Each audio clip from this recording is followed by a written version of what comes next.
रेखा गुप्ता सरकार का पहला बजट, दिल्ली वालों को क्या क्या मिल सकता है तोहफा। दिल्ली की भाजपा सरकार मंगलवार को वित्तीय वर्ष 2025-26 का बजट पेश करेगी। मुख्यमंत्री रेखा गुप्ता बतौर वित्त मंत्री सदन में बजट अपनी सरकार का पहला बजट पेश करेंगी।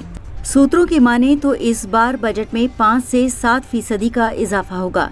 ये पिछले बजट 77,700 करोड़ रुपए से बढ़कर 80,000 करोड़ रुपए ज्यादा होगा।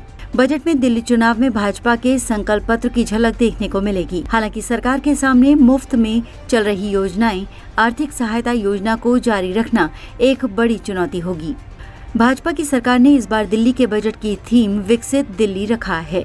बजट में इस बार महिलाओं को सशक्तिकरण, बेहतर शिक्षा और स्वास्थ्य सेवाओं को मजबूत करने पर फोकस रहेगा। इसके अलावा आने वाले समय में सबसे बड़ी चुनौती पानी की किल्लत और मानसून में जलभराव से निपटने के उपाय भी इस बजट में दिखेंगे। सरकार बजट में जल बोर्ड के बजट को बढ़ा सकती है, जिससे पानी, सीवर व जल भराव की समस्या के स्थायी समाधान पर काम किया जा सके। इसके अलावा सड़क, निर्माणाधीन अस्पतालों के निर्माण को पूरा करने और सार्वजनिक परिवहन व्यवस्थाओं में बसों की संख्या बढ़ाना और मेट्रो फेज 4 की योजना को रफ्तार देने पर फोकस रहेगा।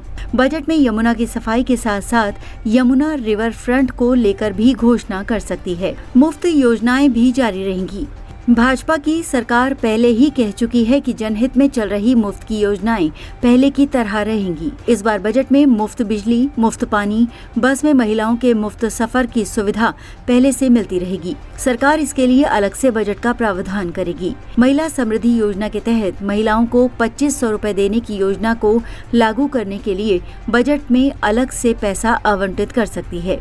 बजट के लिए सरकार को कहां से मिलता है पैसा? दिल्ली सरकार को राज्य चलाने के लिए राजस्व का मुख्य स्रोत राज्य में मिलने वाले विभिन्न कर हैं। दिल्ली सरकार का सबसे बड़ा वित्तीय स्रोत वैट, आयकर, संपत्ति कर, स्टाम्प ड्यूटी, वाहन पंजीकरण टैक्स और राज्य को मिलने वाली GST शामिल हैं।